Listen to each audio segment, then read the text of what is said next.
Hello,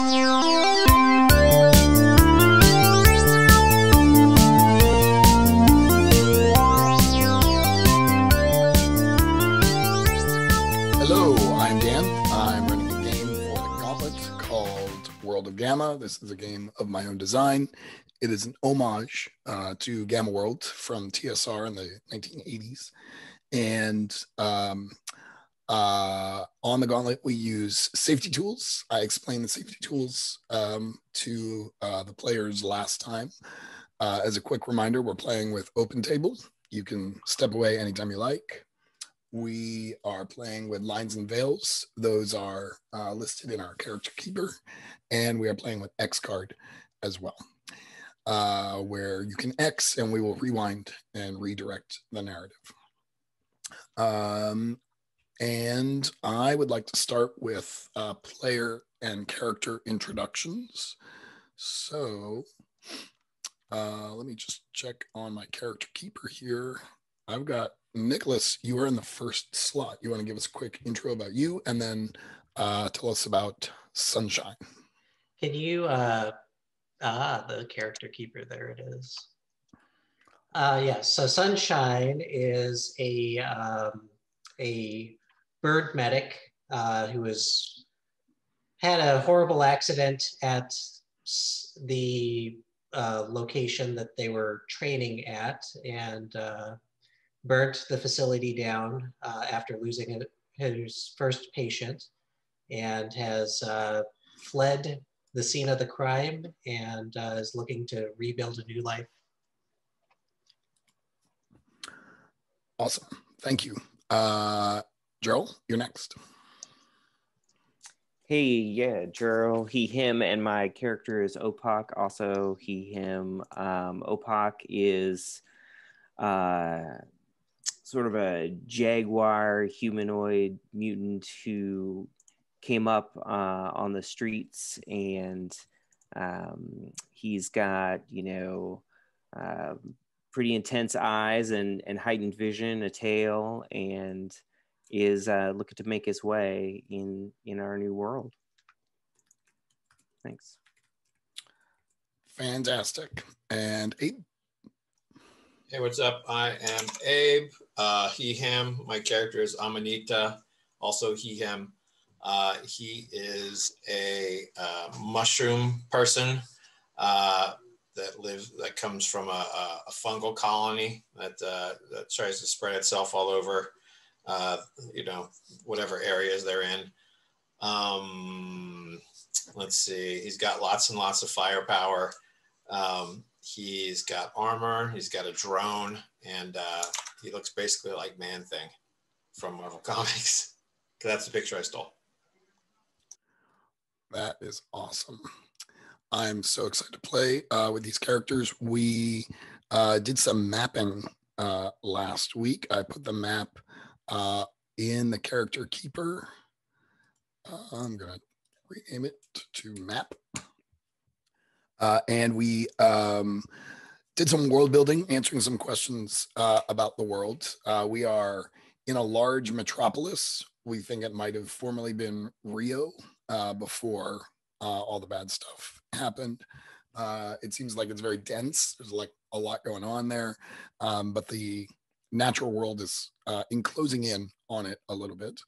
And part of what's going on is some tech has, I guess, become sentient and is forming into robots or something. Excuse me, that may be starting to terrorize the town a bit. Nicholas, did I miss anything? Any other details you want to add about the city here?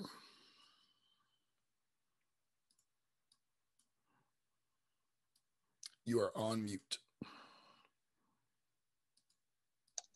I will add that the mushroom people are friends of this neighborhood because they have been able to knock down the accumulated tech as it grows in specific neighborhoods. So they're kind of like a city guard type function. Yep. That sounds familiar. Gerald, anything else you want to add? Any details you remember from last time?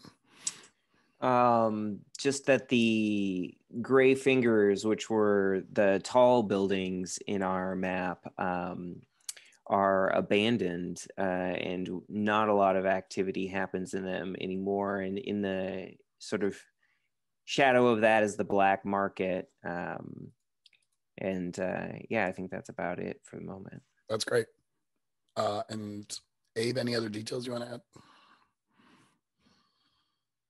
One moment. Let me just look at the map real quick. Yep. Let's see. The dock that's out in the water, if I'm not mistaken, it's just kind of like a giant. It's a market, right? Or was that correct? Yeah, there was some commerce that goes on that dock.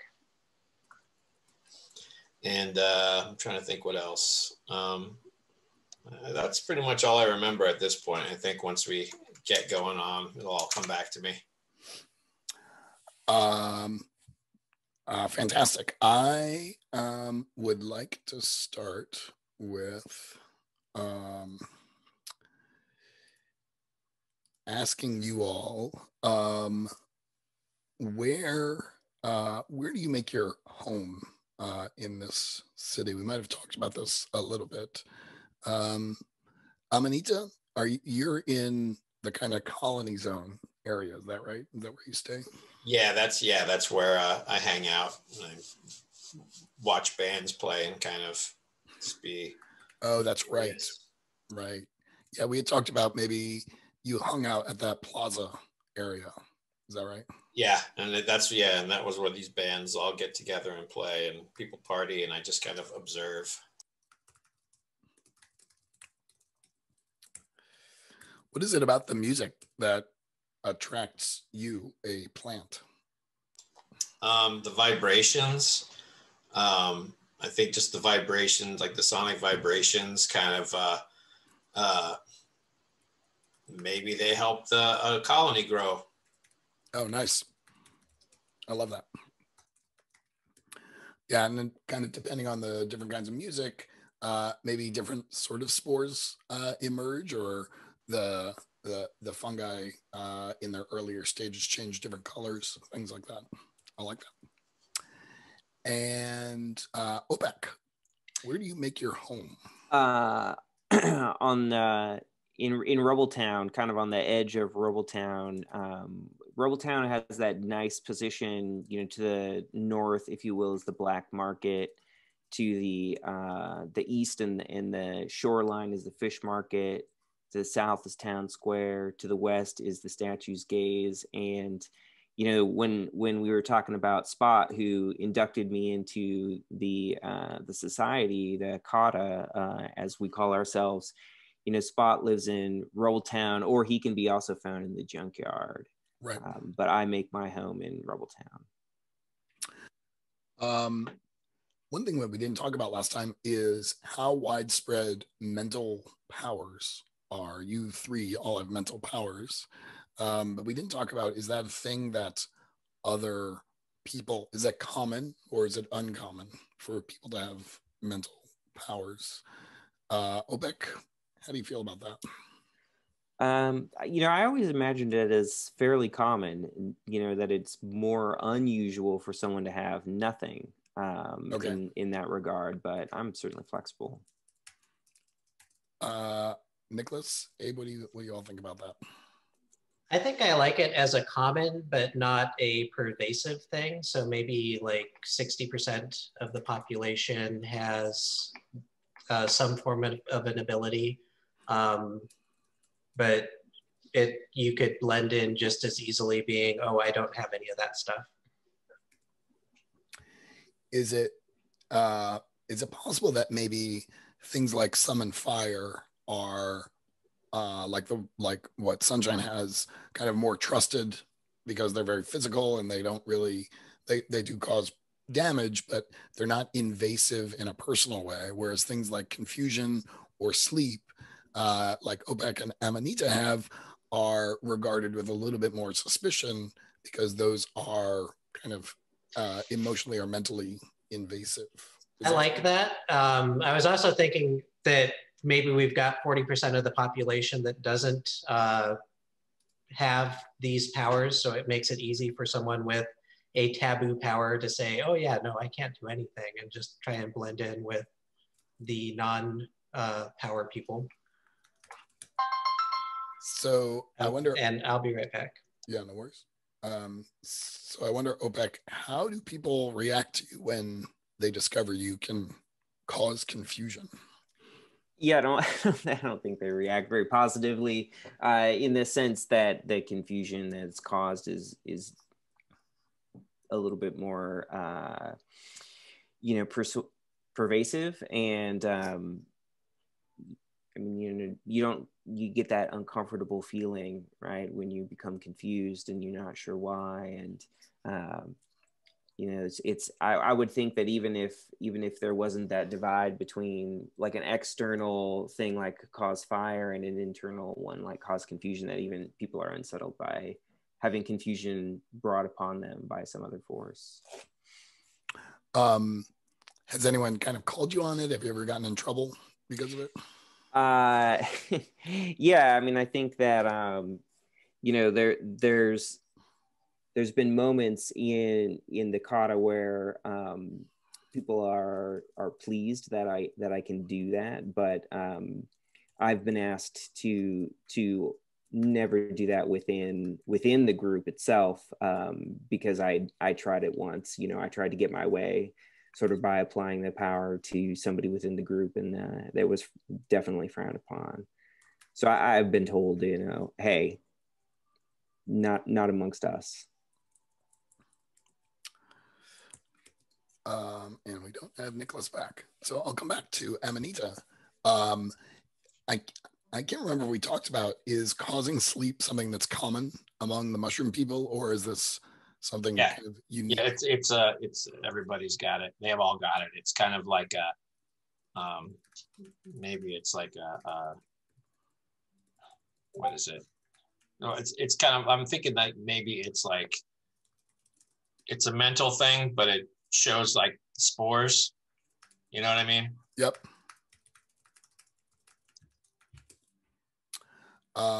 And so it's common knowledge, and I think that your people can do this. Is that fair to say? Yeah. It's like it's part of the package deal. Like people have seen them like put people to sleep, in maybe not riots, but whatever, but everybody knows, like, I think maybe that they kind of seem like they're kind of transforming it, as Nicholas said, to like the city guard. Right. So so yeah, I think maybe that, it's just common knowledge that they all do it, and it's something that they have and they can use it at will. Awesome. Still no Nicholas. So we talked last time about kind of you all hanging out with or getting jobs from Silas, someone I named Silas, who is a giant worm and deals in rare tech from the black market. Yep. And I wonder if it's OPEC that has that connection. Just because you live close to the black market, and maybe you sometimes dabble in that kind of stuff. Does that sound right to you, OPEC? Totally. Yeah, I think that I was introduced to Silas through some other people in Nakata, and that's a relationship that makes a lot of sense to me. I mean, Waldorf, the ant helper, skis me out just a little bit, but I think we can make it work. Yeah. What was the last job that you did for Silas? It was actually just being a courier. It was something that he needed some of his goods taken from the sort of black market area all the way maybe over into that Villa Bell area. We haven't talked about how we all know each other, but that could be a loop into that. Yeah. Why don't we play that out while we're waiting for Nicholas to get back? So we're sort of flashbacking here a little bit. I'm gonna guess that he was what could Silas have been currying or messengering over to Villabelle? That was black market tech.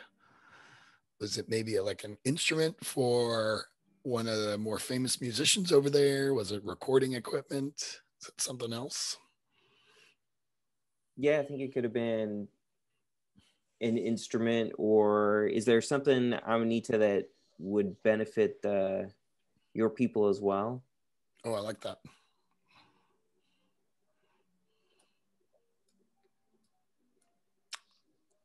Abe, you might be on mute. Oh, I'm sorry. I had to step away for just 1 second. Can you repeat that?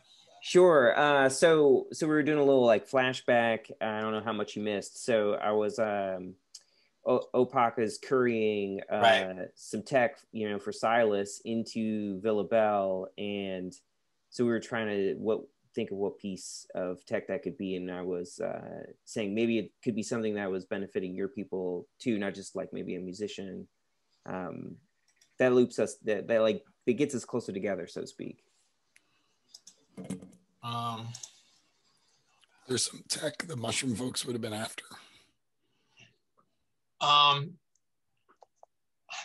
I think maybe it's a giant bass speaker, or like a wall of bass speakers, because the sound helps us grow the city.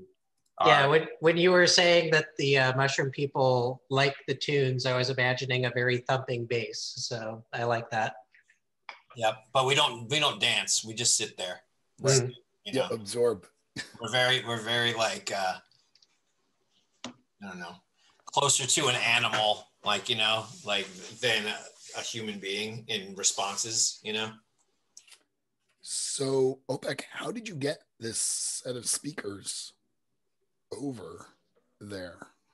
So a couple of us from the kata needed to actually first, it turned out to be, of course, more complicated than you first are told. We actually, because it was such a huge wall of speakers, needed to acquire a truck, like I know a bit of a jalopy truck to haul them over through the streets, and those are winding streets, and I think that, so we had a little bit of a challenge getting the truck, and brought them on through to Villabelle. I'm not picturing a whole lot more at the moment, but well, I'm gonna embellish. Let me know good if you're okay with any of this. Wheeled vehicles are generally pretty useless in this town because the streets are kind of tore up, filled with rubble. As you said, there's kind of a lot of twists and turns. So I think Silas was able to get a hold of one of these mechas that have been terrorizing the place, but completely tore it apart and repurposed it. And now it's kind of a crawler. But it can't just automatically go places.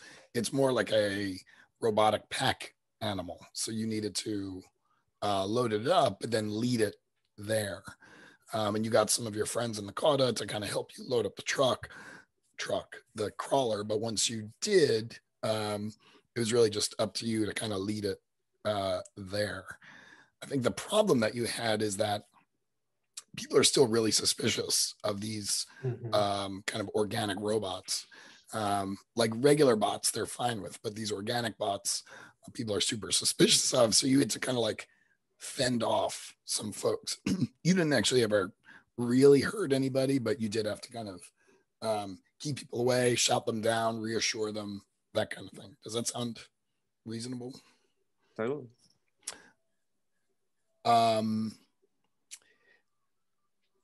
Sunshine, I was asking some questions. So I do want to just quickly come back and ask, where do you live in town? I'm glad you asked, because I actually know the answer. I live in the Docks district. Let me look at the map again. The fish market. And I imagine that there's a nice little restaurant slash sake bar type thing going on at the beach. And they have this loft area that I am renting out.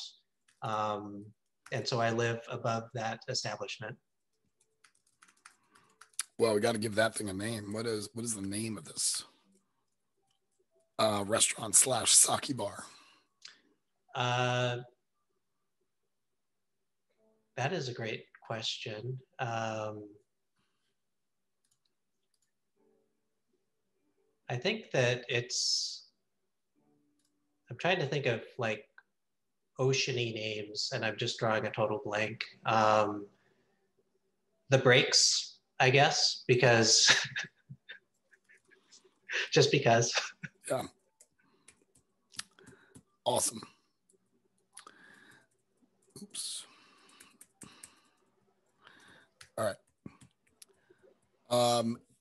I think you're maybe doing some rounds in Rubbletown.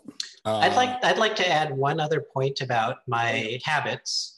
I think I also go to the plaza, and I think I go there because it's surrounded by the colony. And so I think they have some special drinks that they're able to create that have an earthier tone to them and possibly some bugs and whatnot. And you just can't get that as you get into the fancier parts of town. Yeah. So I'm drawn by these exotic foods and drinks that have living bugs inside of them. Yeah. I mean, they know their crowd, right? Yeah. And you are their crowd. Yep.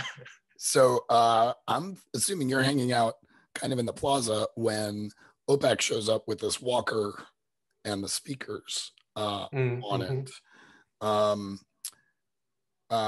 Maybe you all have encountered each other before. You know each other from before. So I'm curious, Sunshine, what do you do when you see OPEC approaching, kind of leading this walker along?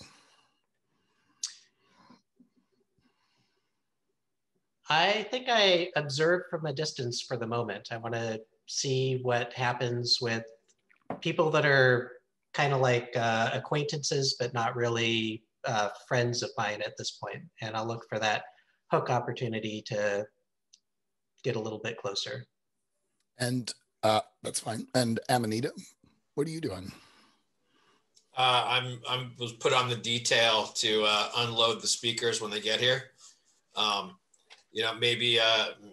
Maybe part way I come in as like a enforcer, just like to make sure that things stay calm, because people are getting hot-headed about the mech, and I just want to make sure,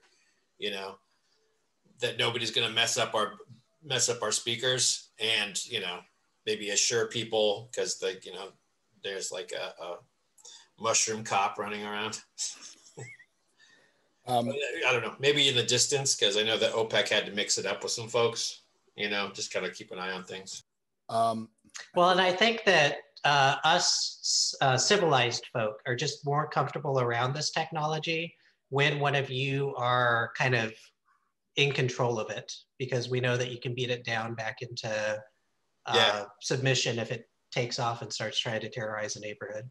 Yeah.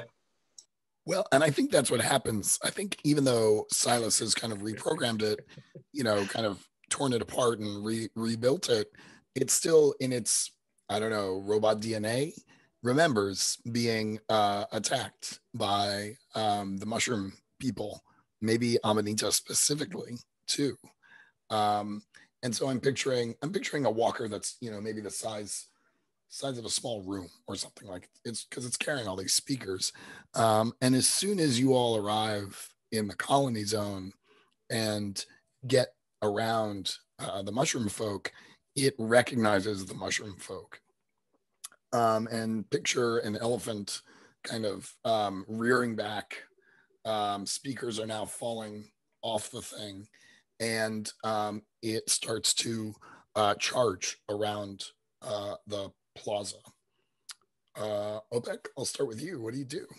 Whoa, well, first, whoa, it's, you know, I'm stepping back and we're trying to hold it in, you know, control it and pull on the little bit of reins and what have you. But basically, you know, we're scurrying around and it's exactly that scene of like, whoa, whoa, and easy and trying to, you know, trying to calm it down. But at the same time, you know, growing concern that maybe we won't be able to calm it down. So, you know, come here, me and my crew, like you get on this side, I get on that side. We try to, you know, try to calm it down and to get any of the crowd back as well, you know, and give it some space.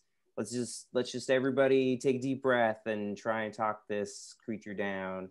And you know, maybe I can catch Amanita's eye, and I am trying to, you know, hey, like we need some of that.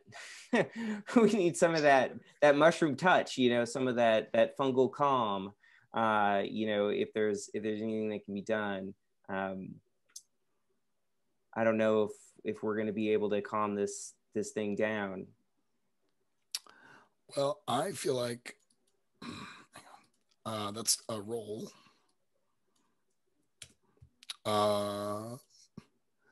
And I'm just trying to get a dice roller up. Give me just a sec. Let's see if I can do this. All right. We're going to try John's new roller. This was made by a member of the Gauntlet community.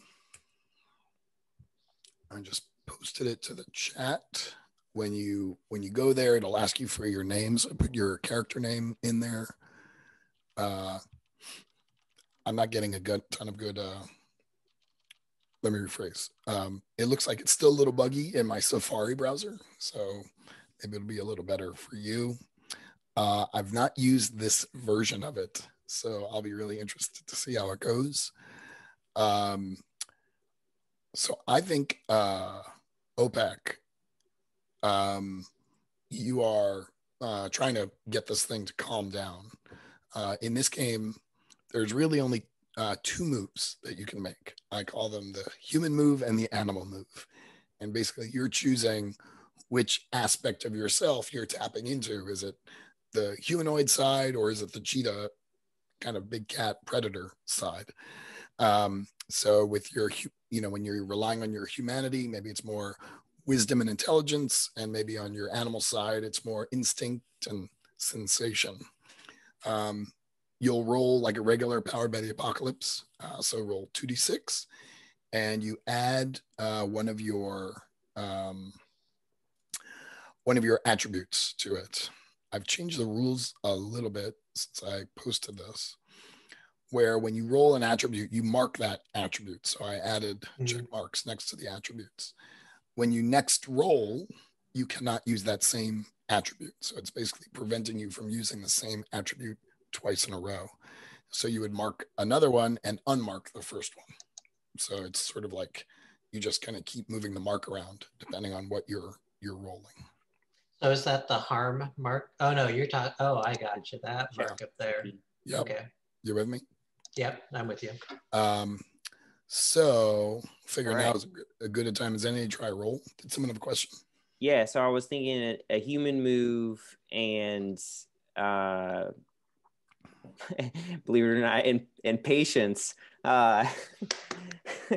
is really, you know, so I'll mark patience. That's -1. I haven't rolled John's in a long time, but there's 2d6 right there, and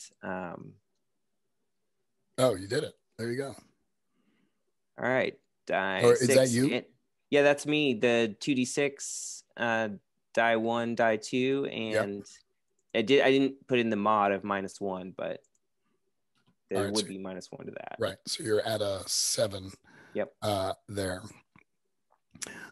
So we won't use any of the hold or anything like that now. We'll just say you succeeded, but there's a complication or a cost. I think my inclination is that the speakers got damaged in the process, and word will get back to Silas that you kind of screwed up the job.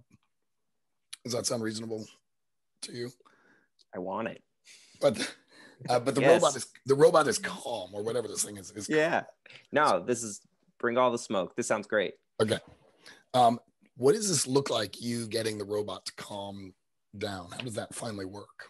Yeah, so we try treating it like an animal, and that doesn't quite play out. So what we end up having to do is cover its sensors. Nice. So I get some of my crew to actually like use some of their just ability to jump on and cover the sensors of it, and that actually works a lot better than treating it like it's an animal or like it's an elephant and trying to calm it down. And so once we sort of do away with those inputs, that's how we get it to kind of power down a little bit. And then unfortunately it's like we see we're collecting the speakers off of the ground and see that some of these are damaged. Silas is going to be really pissed about this. I'm gonna have to make it up to him. Sunshine, you come scrolling up? Yeah, I think that the speaker was actually falling towards a person, and I went into preventative medicine mode and like ushered them out of the way just in time for the speaker to crash into the ground instead of a human being. And so now I'm engaged in checking out the speaker situation as well. Okay. I was going to suggest that maybe OPEC was the person you were worried about. Oh, yeah. Maybe that speaker was going to fall on OPEC while he was down pointing people and saying, cover that. Right. Yeah. So let me ask Amanita what he's doing, and then I'll come back to that. So Amanita, how are you factoring in as all of this stuff plays out? Well, for one, I'm annoyed that our speakers got jacked up. I think I'm going to kind of plot over there and just kind of do basically hoist the speakers. I don't know if we're going to get them back on the mech, or I don't know if I'm strong enough to carry them myself, or probably, I don't know. That seems right based on your picture anyway. Right. All right. So I just kind of throw them over my shoulders and, kind of saunter off, let's see. Do you say anything to OPEC about this?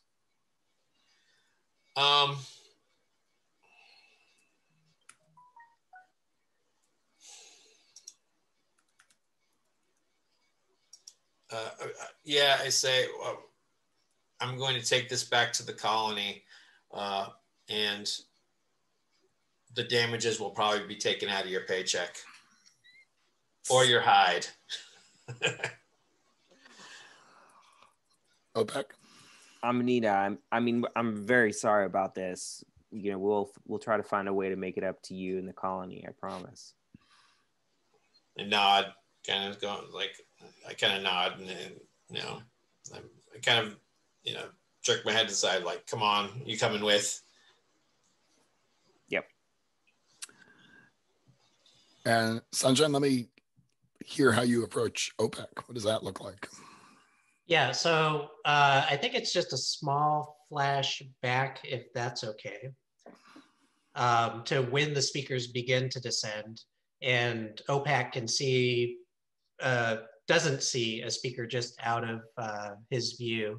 And basically, it looks like the bird just comes up and pushes you to the ground. But then you hear the big clank after, and it's like, OPEC, are you okay, buddy? What's going on? Thank you. Doing like the old, cleaning myself off, and maybe even a little, kind of like my thank you is more quiet and to you, and more about trying to also save a little face in front of my crew, in the sense that I am a cat person just saved by a bird person. Oh, yeah. It happens. Indeed. Sunshine, do you make a bigger deal out of this? Are you like looking him over? What are you doing? I'm okay with him playing it down. I think this has probably happened before, so I'm kind of used to cat people treating bird people in a manner that is a little bit more personal and a little less sharing with everyone else. That makes sense. Yeah. So I think you all get the speakers in place and hooked up. Amanita, there's like maybe there's another mushroom person. I assume that there's no rank or anything like that. Like everyone is just, it's like, Yeah. It's a flat management. Is it, that would say a flat management structure? yeah, it works so well for tech companies. So the mushrooms adopted it. Uh, so I think maybe one of your brethren comes up and is like looking right at OPEC and says, can you fix it? I'm going to have to take this broken speaker back to Silas for any fixing to happen unless somebody here can fix it. I can't fix it. Can we? I'd like to turn my head to the side and examine this speaker and see if it looks like something that my surgery skills, is it like the speaker's fabric part has torn and a little bit of careful stitching might get it back into functional. It's like a long shot, but Yeah. sure. All right. Amanita, were you going to say something? No, you know what? I'll just let Sunshine take a spin at this and see if we can get it fixed. All right. I acknowledge that it's a long shot, and I feel like some sort of penalty should be applied for that. Well, that's not really, I don't know.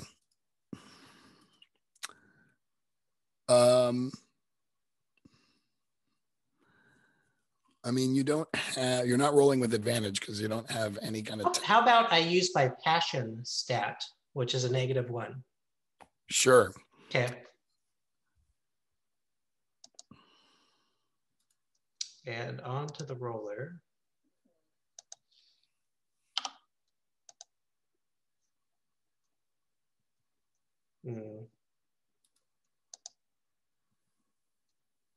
Oh, there's a button for 2d6. So that is an 8 after the -1. Right. Nice. Yeah. Look, I mean, I think since you don't really have any technical skills, and maybe these speakers are a tech level higher than they're like, they're whatever comes after Bluetooth in terms of their connectivity. Yeah. That I think you can tell that the speaker is fine. You just need a new part, like part of it. The speaker itself doesn't need to be moved back, but it just needs a new part for it. And maybe you can identify kind of generally speaking where that part needs to go. But I think identifying exactly what part it is a little beyond your skills. Does that sound reasonable? It does, yeah. And so I say, OPEC, look, it's missing right here beneath the horn. You can see it's all cracked and broken. Oh, the magnet. Yeah. Oh. Wonder, I mean, I don't know where we can get another magnet. We could ask. I think it's one of those fancy crystal magnets. I don't think that's just a normal magnet. Wonder where we might find a crystal magnet. I mean, if we could, hear me out, Sunshine. If we could get a crystal magnet without me having to go back to Silas, then maybe I get a little less heat for making this mistake. That sounds good. That sounds good. What do you think I get out of it? I don't know. I mean, I do think it's tough because we might have to go into the tech zone. So, what can a cat get a bird? Let's see. I mean, you said tech zone, and there's a lot of good stuff in the tech zone. Just having company in the tech zone is almost payment. And maybe would there be some supplies that would help you in your physician work? Yeah. I think that there's all sorts of old facilities for my practice. So if we see one of those, we'll have to detour. Yeah, I'm up for it. I think that I would love the company. We could help each other out, and I would be more than willing to trade a little extra adventure for some physician supplies in the tech zone. Oh yeah, I'm in. I feel like we might need one other. I don't know. And we all kind of look at it. You guys turn around and I'm already standing there. I nod. Let's go. All right. I'm just going to tell the crew that I'll meet up back with them later. So yeah, how do you dispose of the walker? Like what happens to the walker?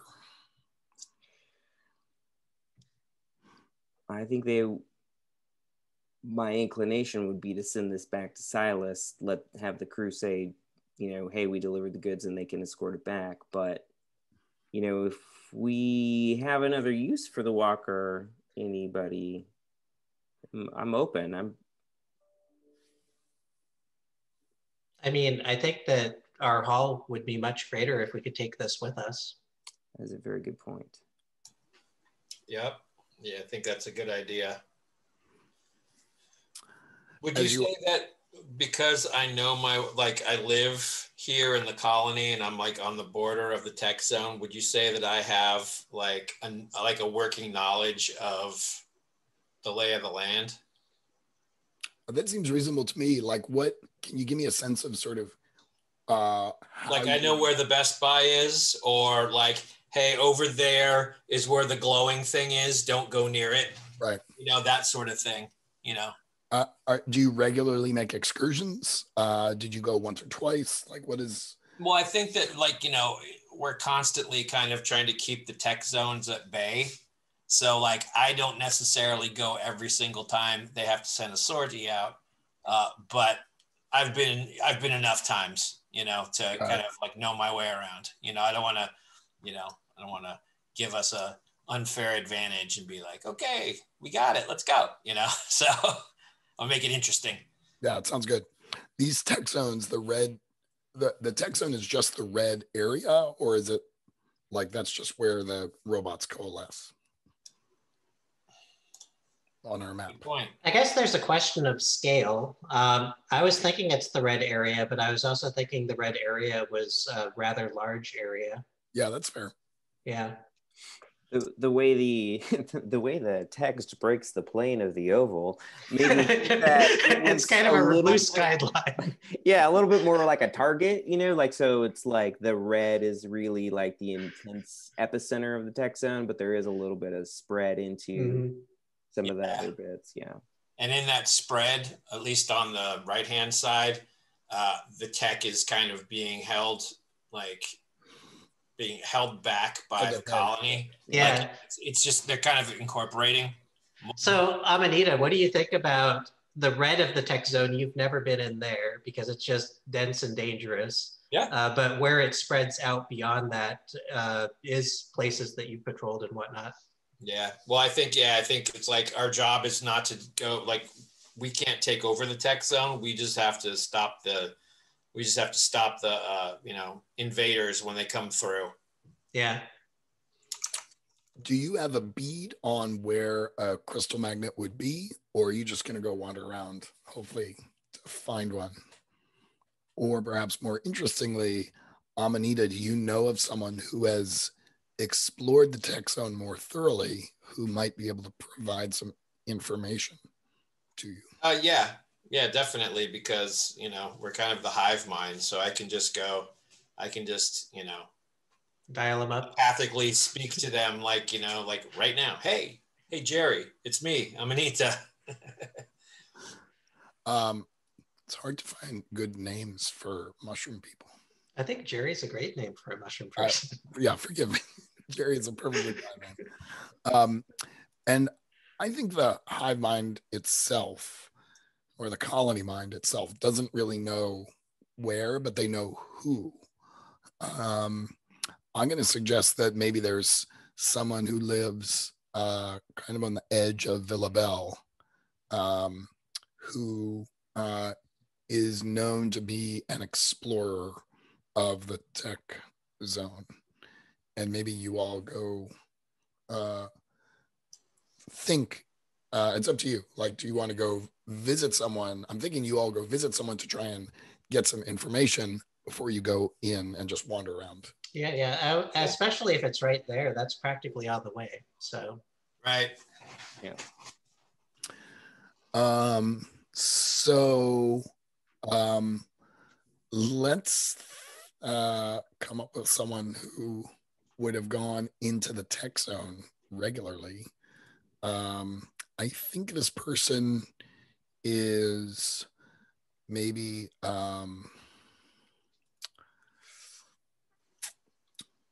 some kind of like a rodent style animal, like someone who goes and collects things. Oh my gosh. Is it my apprentice? Who is a rat man? Is it William the Rat? Rat Like, person. Why would really William know about that? What's going on here? That's weird. I was thinking someone new. Yeah, I like it.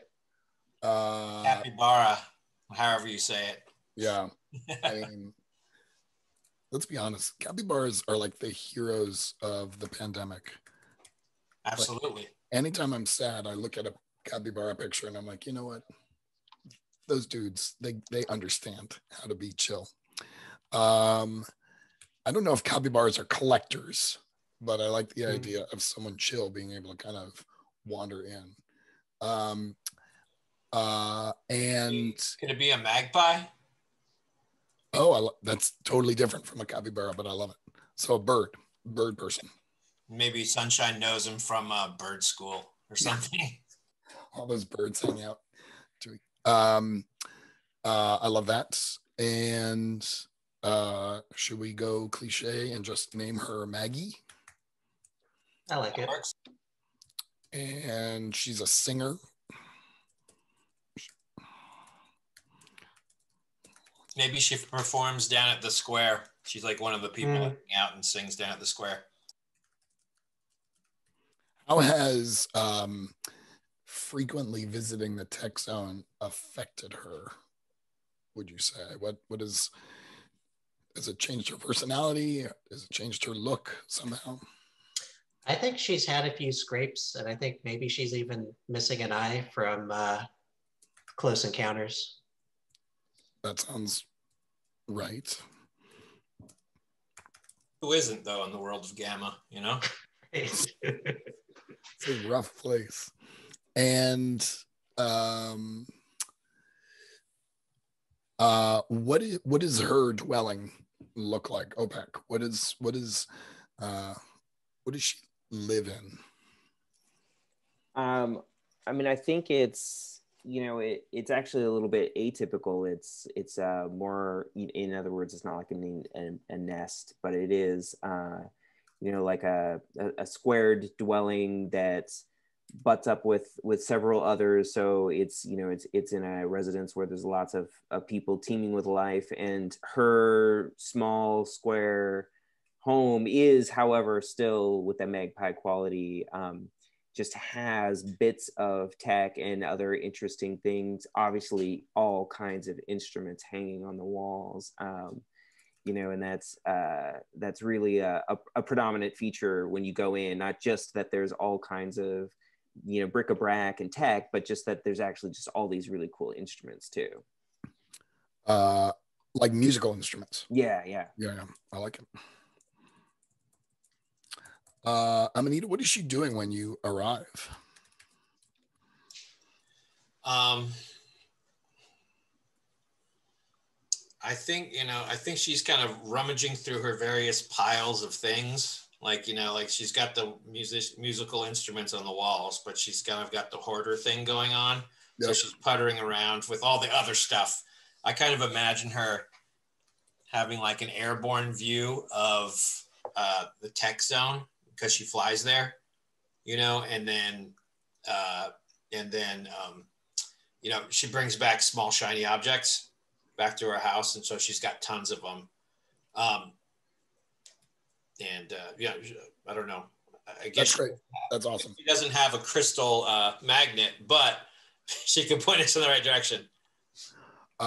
Here's my idea. So you arrive, she's rummaging around, she actually kind of finds what she's looking for, and it's like a piece of charcoal or something, and she kind of makes her way over to like a mud or stucco wall of her flat, and she starts like drawing, adding to some kind of drawing that you see there, and she's like super intense looking at this thing drawing. Does she have wings? Amanita said she flies over. Yeah, so obviously she does. Yeah, I think she's more of a glider than like a straight up flyer. So, okay.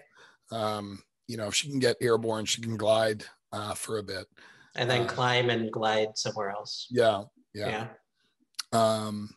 So yeah, she's very human looking. I think she's kind of blue colored, feathery bits like here and there. I think she's got a very, very attractive face, except she's missing an eye. Right. And she's kind of singing to herself as she's drawing. What do you do? Sunshine, do you want to, since you are also bird-like, what do you do? Yes. Maggie, how's it going? I think she starts talking out loud, not to you, more like she's maybe making a list in her head, or sort of fretting about something. And she says things like, must complete the map, still haven't found everything yet, things like that. Maggie, we're looking for something in the tech zone. Can you help us? She I think gets very dark, and she's like, it's dangerous there. Why would you go? It's dangerous there. I have friends. They're gonna keep me safe while I go. You know OPEC, right? Hey Maggie, remember me? It's been a while. It's good to see you. He's gonna protect me. We have to get a crystal magnet, and I'm gonna get some medical supplies while we're there. And as soon as you say crystal magnet, she's like, no, don't go there. Don't go there. Where? Crystal magnet. It's beautiful. It's right in the middle. Oh. They guard them. They guard it with their, they guard it, and they take. Oh no. Close. That's where you lost your eye? I think that kind of pushes her a little bit too far. Yeah. She goes back and she's working on her drawing. Her drawing, if you look closely at it, is clearly like some kind of map of the tech zone. So she's kind of records all the little areas that she explores. And she starts tapping on one of the areas, like dangerous. Amanita, do you know where that is? And I point at where she was tapping as well. I've never been there, but you could find it? I'm sorry, what? You could find it? I'd need to reconnect at the colony before we go, because when I'm plugged in at the colony, I can download, quote unquote, download some, knowledge on how to get there. I love that.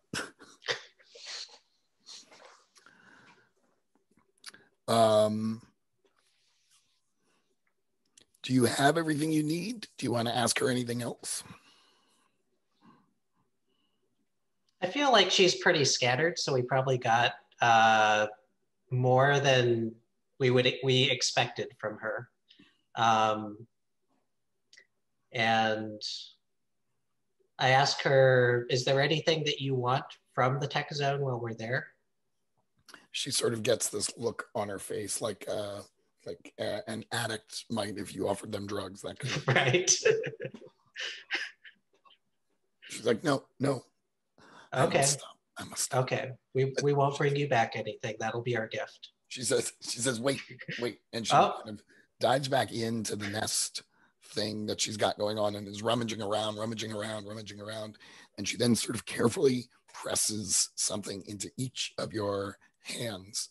And she says, for luck. So you come back. We want you to come back.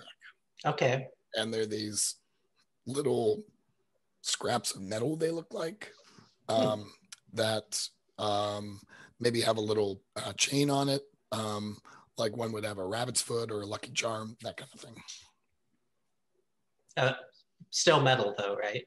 Like a metal. Yeah, metallic. Yeah, shiny. Yeah, shiny. Always shiny. Good. Thank you, Maggie. What does it look like when you reconnect and download? How does that happen? Well, I just go into the colony and like, you guys can't go in there because it's too, like, if you go inside of it, like all of our spores are like super toxic to people. Like if it's just me, I can put you to sleep, but if it's all of us, people die. So that's kind of why people are standoffish about the giant mushroom people, aside from the fact that they're giant mushroom people. I just go in, I guess this just take me a couple of seconds, and I go in, I go down a hallway sort of, and, turn a corner, and I basically just kind of push my arms into the wall and kind of like get, subsumed, and like, Homer going into the bush, yep. But facing forward. And then it's just like, it just comes, Do you watch the new Star Trek series Discovery? Nah. There's some tech there where one of the characters has to interact with it by kind of merging with it. So that's what it reminded me of this kind of like, it's almost like you're not pushing in so much as it's reaching out to you. Right. Yeah. And kind of grabbing your arm. Yeah, it's a great visual. Totally. Yeah. So now you are oriented. Did you get any other information? I wonder if there are any hazards that information from the colony provided you with. There have been some incursions. There have been some mech incursions. Not like,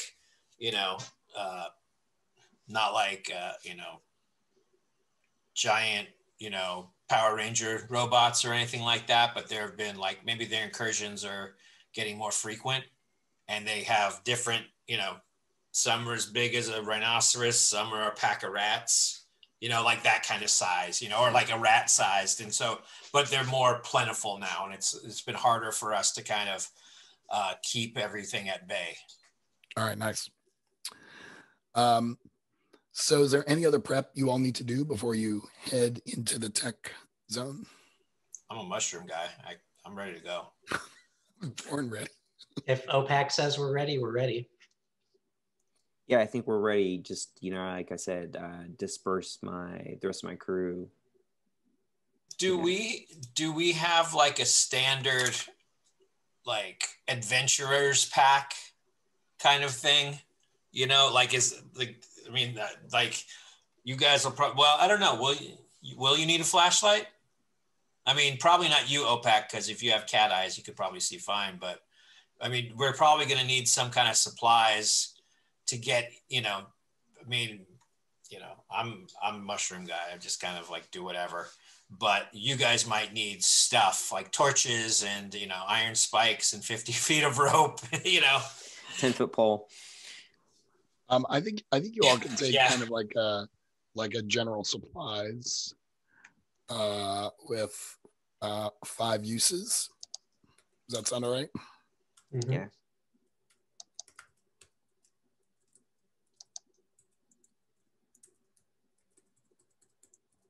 Oops. Oh my goodness. Can I ask you a question? Yeah. I have armor in my gear, but I don't have a level for it. Like, you know what the max uses are? Sorry.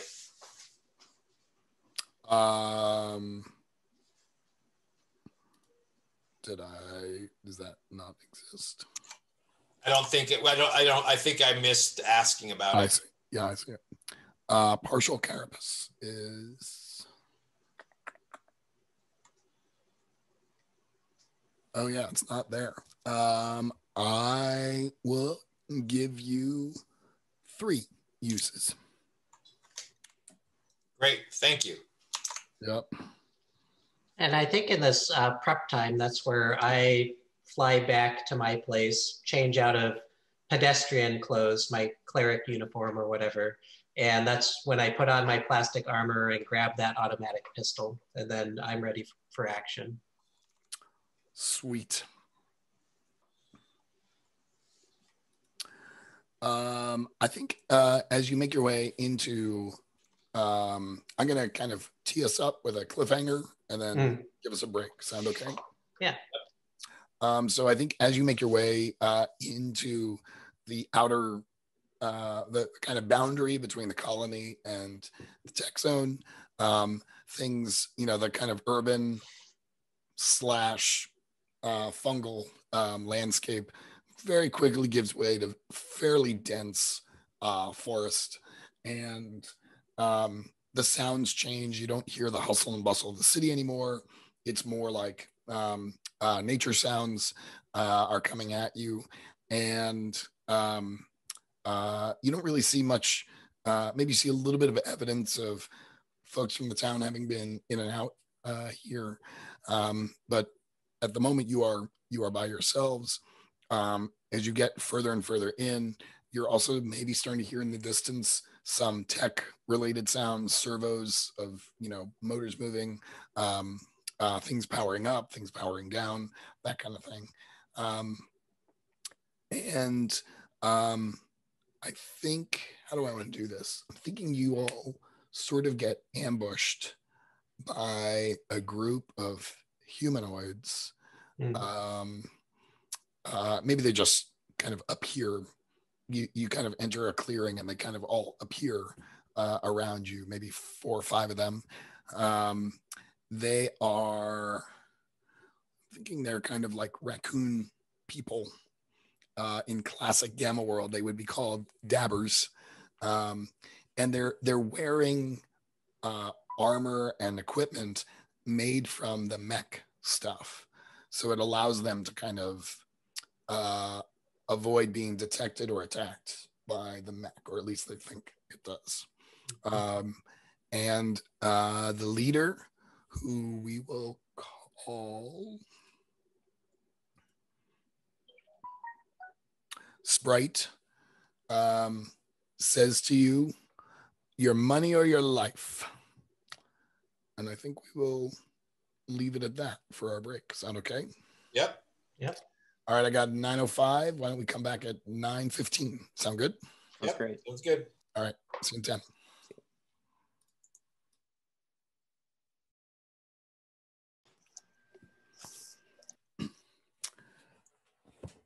Excellent. One thing I want to talk to you all about before we dive back in is whether we should make our sessions self-contained episodes, make it an episodic thing, or do we want kind of one long plot? We can drag out the capture, the retrieval of the magnet, the crystal magnet, overall 3 sessions, or we can just wrap that up here and do something different on each of the subsequent ones. Anyone have any strong opinions about that? I actually don't have a strong opinion. I'm fine with either of those. I'm pretty new to the online gaming, so I haven't done enough to form an opinion. I will remind you to restart recording. I did. Thank you. Okay, you're welcome. I put that there, but I mostly put it for me because I will. Oh, gotcha. But I appreciate you doing that.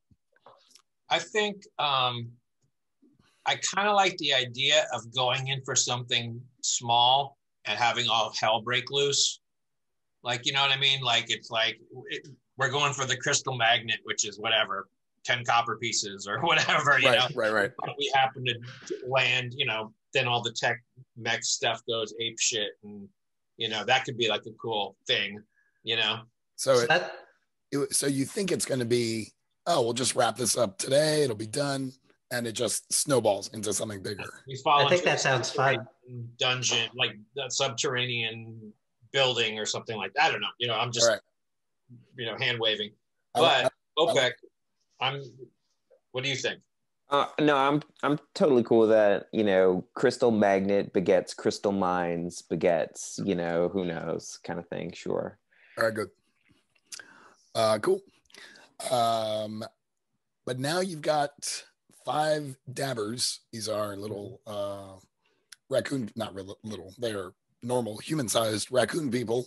They appear to be carrying a lot of weird tech. They've got guns aimed at you, and they are kind of armored in the mech stuff. Amanita, what do you do? All right. So this is window dressing. All right. And stop me if it's too dramatic or whatever, but I'm thinking that Amanita just like stands where there it stopped and he kind of plunges his hands into the ground, and then like mushroom tendrils come up and attack the dabbers or a dabber or whatever. I love everything about that. Obak, what are you doing? Yeah, I think OPEC is, seeing Amanita move quickly for, fungal mushroom being is going to follow that lead and spring into action himself with a roll up to the nearest dabber and to try to take a swipe. Sweet. Sunshine, what do you got? I'm going to practice my bond moves. So quick draw, point right at someone who's got me in their sights and try to beat them to the punch. All right. So we are all engaging in combat, it sounds like. Yep. So thank you for doing that. Usually I'll set up a combat scene and everyone will be like, no. We talk to them. What if we show them? No. So I don't care either way, but I'm curious to try the combat in this game. So once again, you'll roll either a human move or an animal move, whichever one you think is better reflects your approach and style here. That'll generate a number of hold. If you are not familiar with Powered by the Apocalypse, hold is sort of like a temporary currency that you get that you can then spend. So kind of the mechanical trick in this game is you roll one move that generates currency, and then depending on the situation, you spend that currency differently. It's kind of a big experiment. I don't know if it's a good idea or not, but it seems to work well enough. Is there a place to track that hold on the sheet? It's not really necessary, and the only reason why I say that is basically if you don't spend it all in the action that you're taking, it goes away. So so tally it up, use it, move on. Right. Okay. And it's usually no more than 3 or 4 hold. So there's really not a lot. I can count to 3, so I'm good. That is not a requirement for this game. So okay. And then if you've got the PDF open in front of you, there's engage in combat. It is in the lower right portion of the first page, and that tells you, kind of gives you a menu of things you can do with your hold. And I will do my best to cut and paste it into our chat just so you have it there.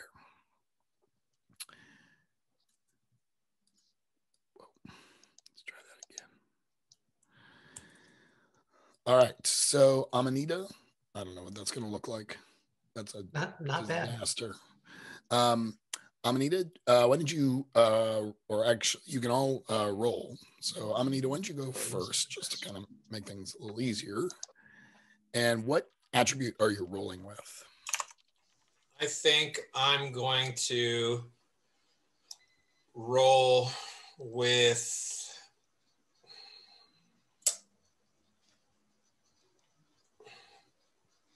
I guess cunning, because awareness and patience don't really seem to fit. Great. And are you using your human side or your animal side? As the bioweapon. You're still kind of choosing between your human move or your animal move. What is bioweapon? Is that the human one or the animal? It doesn't matter. This is sort of more like, how are you approaching it? Oh, okay. Then that's like an animal move. Okay. Then again, I'm like, I plunge my hands into the ground, and these maybe like vines come up, like to try to ensnare them with big thorns on it or something like that. So because you're using your tag bioweapon, you'll roll 3 dice and take the best 2 and then add your cunning to it. All right. So 1 moment, please.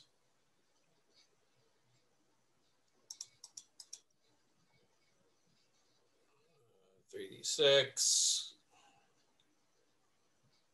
Roll. Let's see how that goes. Nice. So hold on, it's not refreshing on my end. What does it say? You got a 3, a 4, and a 3. So I got a 7. That's a 7 plus you said you're rolling with cunning. I don't have a bonus for cunning. So it's just a 7, which gives you 2 hold to spend. So if you look at the engage in combat, 2 hold lets you incapacitate your foe but take some damage, or merely harm them without incapacitating them. Shit. Sorry, hold on a second. Yeah, no worries. What the hell's going on?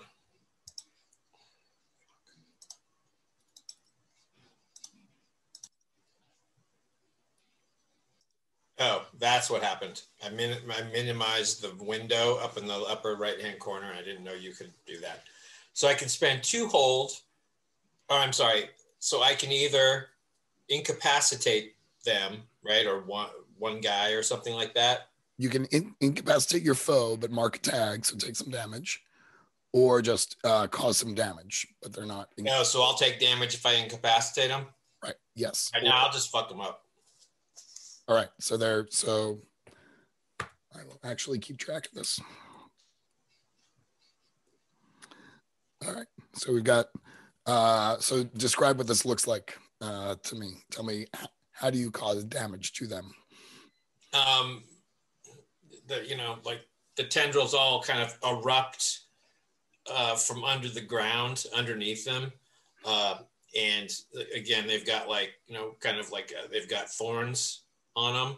So it just kind of comes up and it kind of throws them into the air because the ground erupts. And then like, it just kind of attack him with the thorn tendrils and jack him up that way. Love it. Yeah, and he's like he's kind of pulling free, so he's not, he can still turn around and attack, but you can see you've got him kind of scratched up with the thorns even through the armor. He swings and he tries to chop at you with his I guess since he wasn't carrying a melee weapon, he was carrying a gun, but he's trying to like bat away the tendrils with his gun, using it more like a melee weapon or a club. Clearly, he's not very well prepared. As he's always used that weapon, I imagine. He right, thinks it's a club. Right. OPEC, you went up to another one and you attacked, right? Yeah, I think it's like animal move, rolling, and coming up to attack and use an extra limb of mine. Use my tail. All right. I'm gonna try to get it around their neck, but we gotta make a roll to see if I can. Yeah. So you'll also roll 3d6 since you're engaging that or invoking that tag. And you said you're using your animal move, right? Yeah. Okay. All right. And what attribute did you decide? So attribute was sorry, I should have said that beforehand. That's okay. It was cunning. Cunning. So the way we'll do this is we'll mark cunning and unmark patience. Right. Nice. All right. So that's 7, right? Because I dropped the lowest, and then it's plus the 2 for cunning. Right. Is that how that's? Yep. So 9. So 9. If you're using your animal move, you also get 2 hold. 2 hold, yeah. Spend. Yeah, I think, like I said, I was trying to get around the neck, so I'm actually going to go ahead and incapacitate, but mark a tag. Perfect. Okay. And that's just to check the harm. Yep. Okay, cool. Yeah, so like I said, I roll in and wrap around cat-like and use my tail to get it around his neck, but that's also it's putting stress on my tail as well while I'm trying to choke him out with my tail while I'm sort of like on his shoulders. Yeah, that's great. And he's kind of like trying to move the tail, but I think you're too athletic for him. So he kind of are you killing him, or are we just kind of like knocking him out? I'm going for the knockout. I'm not going for the kill. Yeah, that's fair. I would not mark your extra limb because when you've marked something for harm, you cannot then use that tag again. Okay. So you can mark a different one. That's one of the reasons why I threw demeanor in there, because it's like it's kind of a freebie that's not really going to affect you. So. I see. So I don't necessarily have to mark the tag on the thing I used in the fiction. So that's right. Yes, I will lose a little curiosity for the moment then. Right. Thank you. There you go. And Sunshine, remind me what you are doing. So this looks like the beginning of a Bond movie. You can see the barrel of one of the adversaries zeroing in on me, and I'm going to quick draw and take care of that adversary. Okay, great. So that will also be a combat roll. Yes. It's a human maneuver. Nice. It's cunning, and I'm using my automatic pistol. Okay, great. So you do not roll with advantage because you're not invoking a tag. So Okay. you'll just roll 2 dice and you'll add your cunning to it. All right.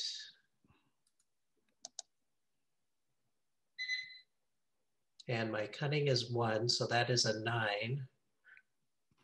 Nice. With the human roll, you get 3 hold to spend, but there's a complication or a cost.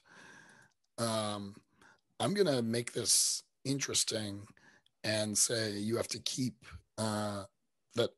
I'm going to mark your awareness, which means you cannot use that on your next roll. So now you have 2 of those things marked. Okay.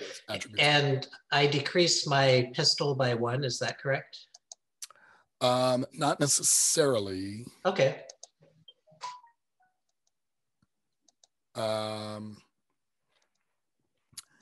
Depends on how you want to spend that 3 hold. Yeah. So let's take a look at that list again. Which it would be spend 3 hold to incapacitate your foe, but mark a use. So then. Oh yeah. That's what I want to do. Okay. So it is exactly the Bond maneuver. I got there before he did. All he sees is red, falls to the ground. All right. So we've got 2 incapacitated, 1 damaged, and 2 are fine. Have we scared them enough where we feel like they would start to back off? Do we want to do another round of combat? See how that goes? How are you all feeling about it?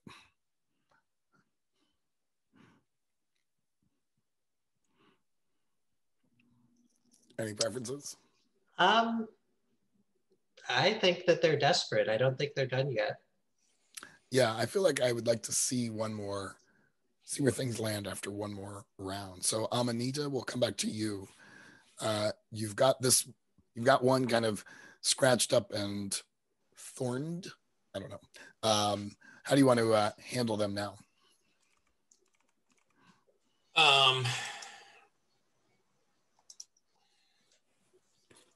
It's interesting because I have like a plethora of things to use, and now I'm like, what am I supposed to do? I think I will use my mental power of cause sleep and try to get as many as I can. I don't know if it's just one or, whatever, but I'll send some spores out to try to knock people out. I think you could put one to sleep without any cost. If you want to put more of them to sleep, you have to mark an attribute to do that. Mark an attribute. Oh, okay. Got it. So I made that cunning roll. I don't have to mark it, right? Like I made that last cunning roll. I don't mark cunning, do I? You do. So basically what happens is anytime you use an attribute, you mark it. And Can't then when use it the next time. Right. That just means you can't use it the next time. Right. But now that you'll have, if you do want to have a greater effect on the cause sleep, you'll mark another attribute, which means there are two you cannot use next time. So for example, here you can mark passion, right? Right. Does that make sense? Yeah, totally.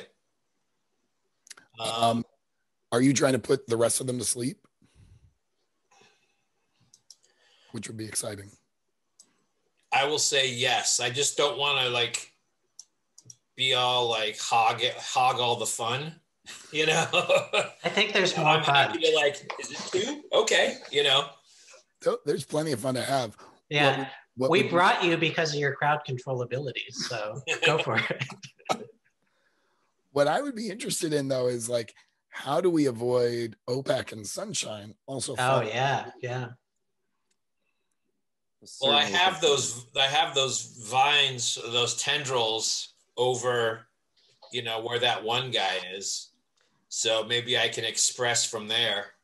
And I'm not really in the action. I'm just like in a quick draw scene. So I think it would be easy.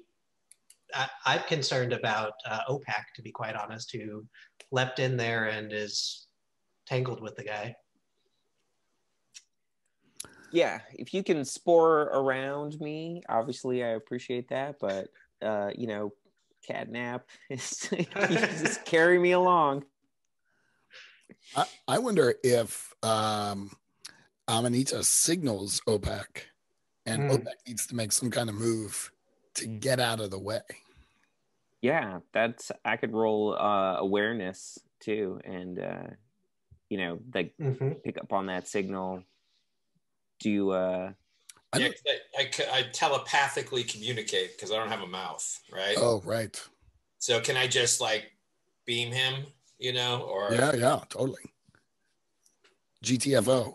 I think, Gerald, I don't think you should have two attributes marked. Yeah, I got a little lost. I was like following where Sunshine had two marked too. So then I remarked my patience, but I wasn't. Yeah. Generally speaking, you'll only have one marked. Okay. That was the cost that I gave Sunshine for whatever their last roll was. Okay. I was using it so that the next thing that I did was neither of those two, but so now you can, so let's do OPEX roll first to try and get you out of the way. And then I'll hear from Amanita how he puts the rest of them to sleep. Does that sound all right? Mm-hmm. Yep. So OPEC, I think you can also use your athletics tag here to roll with advantage. Does that sound right? Yeah. If I'm just getting it beamed in, it's not really awareness so much. But I need to pick one of those to roll with, You right? do. So Yeah. okay, yeah. So I will roll with awareness and my athletics tag. Okay. Right, to hopefully do a really cool backflip off this guy's shoulders. So that would be 3d6 plus my. Well, let's just roll a 3d6 and then it's going to be +1, right? So.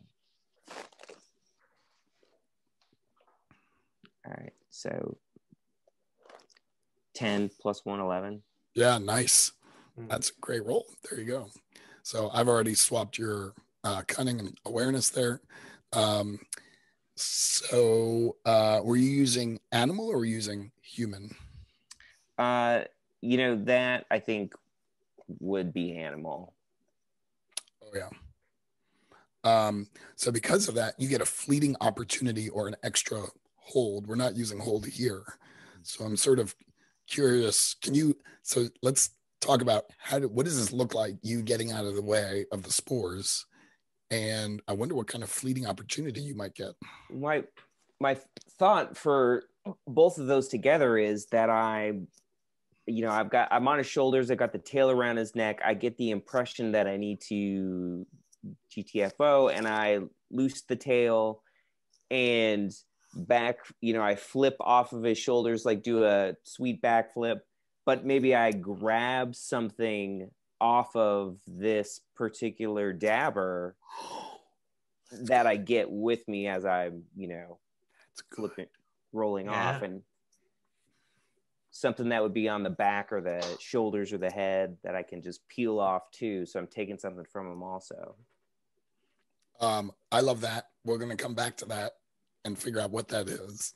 Cool. Amanita, you are sporing to put these folks to sleep. What does that look like?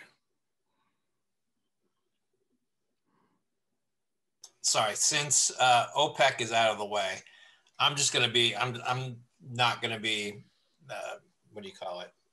I'm not going to be subtle about it. I just start expelling a giant cloud of spores everywhere. Like, yeah, exactly. Just billowing out of me. Is it, does it like get on stuff, or is it too microscopic, or? No, it's like gas, but it's like the same color as, it's like that same mangy green color that I am. Yeah. But it's just gas. It's not like pollen or anything like that. It's, Okay. it's fungus. I live in the Washington, D.C. area, and pollen here is so bad in the spring. Yeah. So that's what I was picturing. So thank you for clarifying that. I was picturing yellow all over someone's car. And do they just drop right where they are? Yes, and they snore. Yeah. I mean, they're raccoons. Right. So, yeah, I think I sense it's sort of like nice sleep. It's not angry sleep or being unconscious. It's like they kind of cuddle up a little bit, like they're sort of getting the best night's sleep maybe they've had in a long time. I think I'd like to have them with their mouth open and drool coming out. Yeah. Oh, yeah. Kind of like that, kind of like more of like a heavy duty sleep where you're just kind of slobbering on your pillow. Yep. Love it. And maybe one of them is even like talking a little bit. Yeah. In his sleep, dreaming about like great meals that he once had, that he hasn't had in a while because he lives in the middle of a tech zone forest. Can I ask a question? Did I have to roll for that? I know I had 3 forward. No. So for a psionic, you just do it. Oh, okay. But I marked passion for you because great, to achieve greater effect. Yes. Got it. Oh, I see what you're doing. Okay, cool. And then passion's my suckiest, so why not use that one? Yeah, I did that on your behalf. Thank you. I appreciate that. Good looking out. Yeah. So we've got 5 more or less sleeping dabbers, and Obek, you've grabbed something off of one of them. Any ideas what this might be?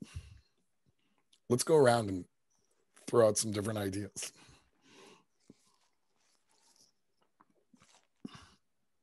Beck, it was your grab. So yeah, it was when you wanted to go around, I was no. doing that, that meeting thing. You want to make sure other people have that moment. Yeah, that was me. So because I just think like, I was already reeling with the idea that I backflip off and pull off a helmet. So like a raccoon, like, it could fit. But it's also some of this salvaged mech tech stuff. So just like a really cool helmet was the first thing that came to my mind, but maybe other people got I like that cool stuff. I don't know, Sunshine, any ideas what he might have grabbed? So I've known raccoons and they really like shiny things. So I was imagining, and I like the helmet better, but I'll still throw this out there. I was imagining some sort of wad of aluminum foil or something that has that multifaceted shininess going on, just because that's what I know raccoons enjoy. Nice. Amanita, any ideas? I was thinking like maybe night vision goggles. I don't think that, OPEC needs them because they're a cat, but, a bird who could use them though. I had another idea. Tell me what you think of this. I love the helmet, and I'm wondering if it's got one of those kind of Boba Fett things on it. And it turns out that that's pretty good at like detecting the mechs. So I like that. It's not like night vision. It's not infravision. It's more like tech vision. Yeah, that's pretty cool. That's not too overpowered, is that? I'll take cocaine. Plus, also, mech tech detect. Right. There's all kinds of rhyming games. It's perfect. Yeah. Awesome. How do you all? I want to hear the conversation that ensues following this. What, Sunshine, as a medical professional, how do you feel about the violence that just went down? This is why I came out here. So when they turn around, I'm like spinning the gun before I put it in my holster. And I'm like, oh yeah, we took care of those. We did great. Weekend warrior.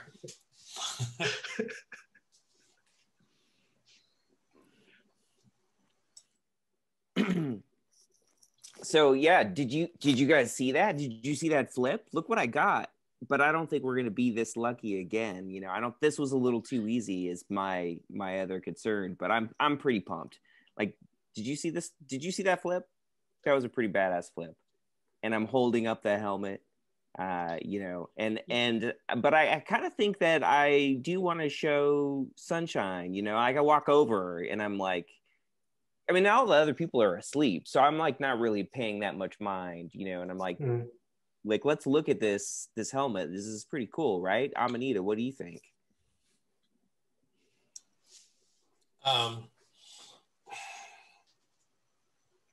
Amanita is just kind of like, it's kind of a shrug, because like what I'm trying being, the idea is that he's kind of like not mindless because he can communicate, but he's not very emotive. He is fungus. So like nobody's getting a high five from him. He's like, my thought was that he just keeps walking, as you guys are like standing around looking at the stuff, like he just kind of keeps moving. And I'd like to think that I'm telling OPEC how amazing Amanita was. I'm like, did you see that? I just had to take care of one of them. Amanita took care of everything else. And you did great too, but did you see what Amanita did? That was amazing. I was all about me and my flip. Did you see that flip? But yes, let's be honest, that's pretty boss. This is the best bodyguard you could have brought with us. Yeah, this is pretty sweet. We should probably catch up to him though. Yeah. I still wonder, how did they sneak up on us like that? That we're gonna have to be a little bit more cautious. I think this crawler is a little loud. It's probably the crawler. I was wondering if the crawler is still playing a role here. as a sort of an afterthought, well, let me ask you this. What can I do with my drone? Can I just leave it up there checking stuff out, surveillancing? Or is that like I need to use it like we're in a tunnel and I can send it down to look at stuff? Oh yeah, and how many uses do you have for that thing? Yeah, I think let's do this. Abe, why don't we give it 4 uses? Cool. And right. like if it's like if you wanted to do something kind of especially challenging or energy consuming, we'll mark a use. Yeah. Okay. Cool. Are you having it like flying around you, or are you kind of keeping it stowed? What are you doing? I mean, if it's just like, leaving it up in the sky and flying around, actually, you know what? I'm going to hang on to it because the battery power probably isn't that great. Yeah. Mm. So I'm going to hang on to it and like, I'll just bust it out when we need it. Okay, cool. Do you all do any speculation about why these dabbers were here and what they were doing and how did they get the stuff? I don't think we had time to do that. We had to catch up. You got to catch up time to do that. Yeah. Well, I think, I'll send out the vibe that like, this is the tech zone. Shit happens, like let people like, have either of you guys been in the tech zone before or no? I don't think I have. I've done some on the edges stuff, usually with an escort, though. But this to me was typical, kind of street behaviors. I mean, Right.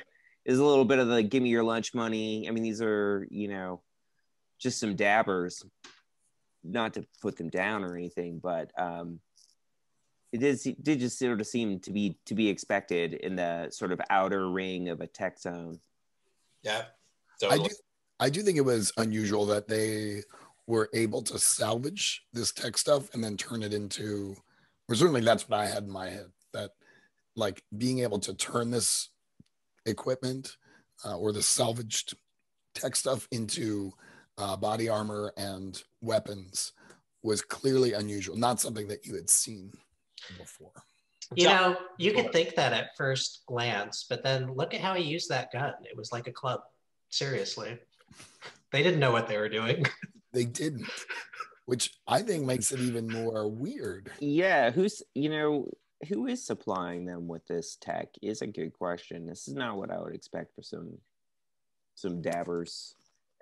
I love that. Every time I say that word, I just get a great mental image. I'm going to say this as much as I can. I will post a picture of them because they are awesome. So what's next? Heading kind of in the direction of the crystal magnet? Or is there something else going on? Hey, OPAC. Yeah. Remember, we're going to hit up a medical facility as well. That's right. We should keep an eye open. Hey, Amanita actually maybe knows. Amanita. Okay, I guess we got to catch up to him. All right, let's go. Amanita, do we were gonna maybe also just have a little side deal here for some medical facility stuff. Were you able to? Do you know where any of that might be, or could you tap into the mushroom borg? I project the image of a big red cross in your minds. Except this way instead of that way. Yeah, it's like like the hospital symbol. Okay. What are you, Beck? What are you doing with this new helmet? Yeah, I'm. I showed it to Sunshine, and I want to put it on. Okay. Yeah. So yeah, I've got it on. I'm not permanently wearing it, more or less. Yeah, I mean, I am flipping the playing and flipping, playing the thing. trying to get it to work, trying to sort it out. That's a interesting question vis-a-vis the tech level rules and whatnot, but I don't know if it's like immediate to me. It does seem a little bit new. Yeah, I think maybe it's a tech level 5 thing. It kind of works automatically just when you pull it down, Right. but maybe it's got writing in the heads up display that is completely indecipherable to you. And if it were ever to break, you would have no idea what to do with it. I think as you flip it down, you see evidence of like insectoid, like teeny tiny little mech creatures kind of show up on the display, but nothing big is nearby. Let's describe the forest a little bit. Things are getting more dense in here as you're heading deeper into tech zone. Amanita, are there any funguses out here? And what do they look like? Yeah, there are. It just gets like, it gets more and more sparse. You know what I mean? So like you still see like, the way I kind of envision the colony is that it's kind of like a melted candle, like a bunch of melted candles all melted together, and then That's cool. these kind of like roots coming from it. So there's still roots running through it, but they aren't particularly like closer to the colony, they're gigantic roots. And out here, they just kind of like, run through the ground, up and out of the ground, and then back into the ground. And, they're kind of like, I don't know, arm's width. Nice. I got to step. Oh, I'm sorry. Was that for me? I was going to ask, are they all part of your colony, or are they like other kinds of funguses? No, they're part of the colony. Okay. We've subsumed all of the competition. Okay. Nice. I'll be right back. I have to do something real quick. No worries. OPEC, talk to me a little bit about some of the sounds that you hear. Are these, do you hear any kind of bird or nature sounds, or is it given way to all tech sounds? I mean, I think it's, there's that kind of thrum of energy that, it feels very techy, and but you can hear the sounds of insects, and you can hear the occasional bird call. I mean, it's this mix still. It's not completely overwhelmed by the sounds of industrial sounds or tech sounds and pistons clanging and that kind of stuff. I mean, you hear some of that, and you hear the groan of metal shearing as things are moving in the distance, but you still can hear animals and insects. Nice. Is there a distinctive maybe frog call or bird call that you are hearing? Yeah, I would never deign to try to reproduce a bird call in front of sunshine, but no. I do hear a distinctive trill, and it's a sort of like 3-note kind of a thing that repeats, and then there's a pause, and then sort of repeats again. Nice. And sunshine, what sorts of plant life are you noticing? What are some of the unusual flowers that are kind of appear out of the dense forest?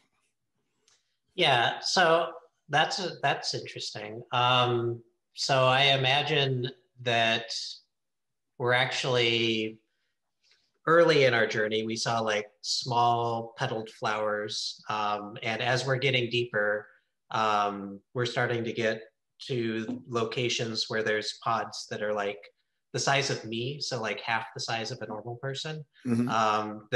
They're just buds at this point in the season. Nice. And they end out opening up to be beautiful flowers that draw some of the larger insects. Nice. Oh, insects. What do those look like? Are they just oversized bees? Are they kind of scary wasps? What are you thinking in terms of the insects? Yeah, so the first thing that came to mind, these flowers aren't associated with them, but I was imagining like oversized, uh, what are those? The crawling bugs with many, many legs, centipedes. I was imagining that there were like horse-sized centipedes, minus the legs. And I was also imagining the oversized bees, but that would be terrifying. They're not like bumblebees. They're like, they do the flower thing, but they are also carnivorous. Okay, nice. Yeah. Yeah, I'm also. Sorry, go ahead. Oh, I'm back. That's all. Okay, I'm also picturing maybe ant-like. Oh yeah. Creatures, Yeah. that are large, and Maybe the centipedes are ant-like creatures, but they just have too many legs. And lots and lots of legs. Yeah, Yeah. I love that. I think also these ant-like creatures have antlers. Oh, cool. Yeah. And they are nectar sippers. So they've also got kind of long proboscis that kind of shoot out and grab nectar from these oversized pods. Yeah. This is a creepy place. So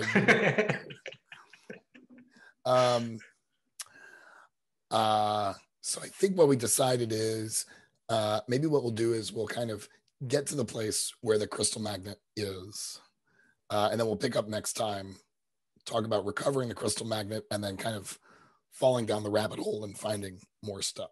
Does that sound okay to you all? Great. Yeah, my voice is fading. Let's say you arrive kind of where Maggie had suggested the crystal magnet was. It's a clearing.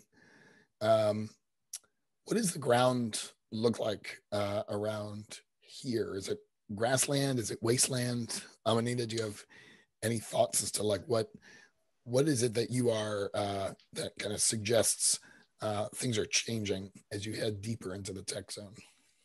I was thinking that in this particular area, it's like a busted up parking lot, but really busted up, like it's like, so there's dirt and, but there's a lot of broken up asphalt. Yeah, that's great. And in fact, in the middle, there's kind of a sinkhole, which now that you're sort of putting two and two together is kind of like what Maggie had drawn on her charcoal map back.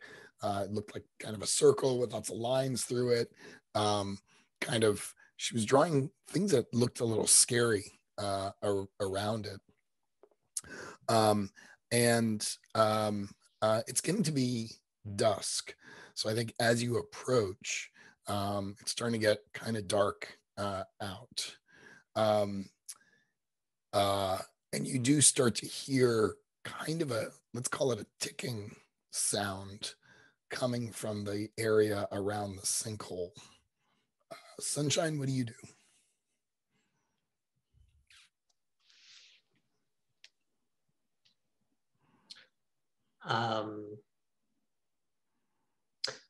I actually head over to Amanita, and I've recognized that Amanita can apparently absorb the words that I speak, but then replies non-verbally. And so, Amanita, you brought a drone to like investigate these things, right? Yep, absolutely. I think we should stay here where it's safe and send the drone in first. Okay, no problem. So I break open the drone. I'm trying to see if I can flavor it like a mushroom. Oh, I have an idea. I kind of like, because I'm all fungal and whatnot, I kind of reach into my body somewhere. Yeah. Pull out something that looks kind of like my eyeball, but not the ones that are in my head. Sure. I drop it down, or I toss it towards the sinkhole, and it floats, and then it goes down the sinkhole, and that's going to be the video camera. Okay. I think it's fairly dark down there. Does it have a mechanism for lighting up? I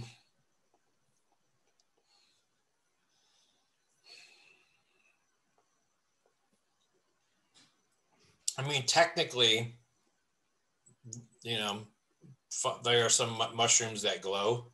Okay. So maybe I can bootleg that. Yeah, I like But that. again, if not, fine. I could just say, sorry, it doesn't work. We got to go down there. You know? And OPEC, what are you doing? Well, I am, it is getting dark. I do see very well. So, part of me is impatient with this whole drone operation. I want to go to the hole. I want to go and peer down it myself. And so, my only concern as I'm getting closer to it is that sound, and is this sinkhole going to hold my weight?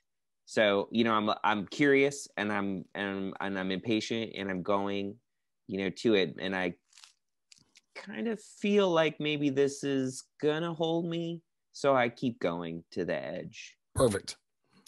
I've got a move called Explore the Landscape. It's kind of like Discern Realities from Dungeon World, if you're familiar with that. So you'll make a human move or an animal move, whichever one you want to do. And then you'll get some hold, and you can use that hold to ask questions. So OPEC, why don't you make that roll? Cool. All right. So I have already used my awareness last. So, but I am using my heightened sense. Yeah. So you could roll with cunning and with advantage. Roll with cunning with advantage. That sounds like a pretty good roll to me. And I think that, I think this is more more human than animal, maybe. Well, no, I don't know. I feel like it's actually more animal, since it's tapping into my impatience a little bit. I like that. So that's 3d6 off of cunning. All right, so I'm looking at I'm trying the roll history, and I think I just got a 5 and a 6 and a 1. Yeah, so that's 11 plus 2. Yeah. 13. So you get 3 whole, which means you can ask me 3 questions from that Explore the Landscape list. All right, let me find that. Which page on the PDF is that? It'll be the very first page. The very first one. All right. I have it in the tiniest little window, so bear with me. Okay, there it is. All right. So I got 3 hold on. Well, I certainly want to know what here is the greatest threat to me. And that's something that I'm always on the lookout for. But also, I like the shiny baubles. What here is most valuable to me? And I think, too, given where we are and what we're trying to do, it's the top 3. What's the best way in? All right. I think I'll start at the bottom. Best way in is through the sinkhole. You sense, and maybe this is confirmed by the drone, that there are maybe other tunnels kind of coming in, but you're not entirely sure where those come in or come out. Most valuable to me, since the magnet is really your thing, there is the magnet. Magnet is in here, so it's somewhere in this sinkhole. And what here is the greatest threat to me is you sense that there is a very large creature that is making this ticking sound, that is somehow guarding the the magnet. And in fact, just as you are kind of realizing all of this, some details come in through the drone. There is an enormous creature that is half mech, half organic, and actually has the crystal magnet as its heart, which is visible on the outside, so you can see it. And Amanita is starting to get all of these images, and maybe Amanita, you're conveying them to OPAC and Sunshine as well. So just as you all are seeing this, OPAC is on the edge. The creature kind of comes pushing up through the sinkhole. I have no idea what it looks like. Some combination of mech and large land mammal with the crystal magnet somehow affixed to its chest or its head or something like that. Does all that sound okay? Any embellishment? I love it. Have you seen the video game Katamari Damacy?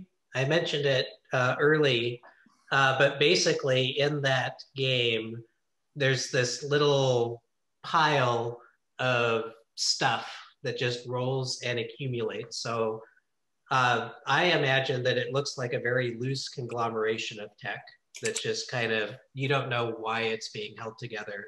And it really shouldn't be held together in the orientation that it is. Yeah, love it. And I think next time we'll figure out what happens with you all and the giant creature. And maybe I'll spend some time thinking about what exactly is this giant creature. So, everybody good? Yeah.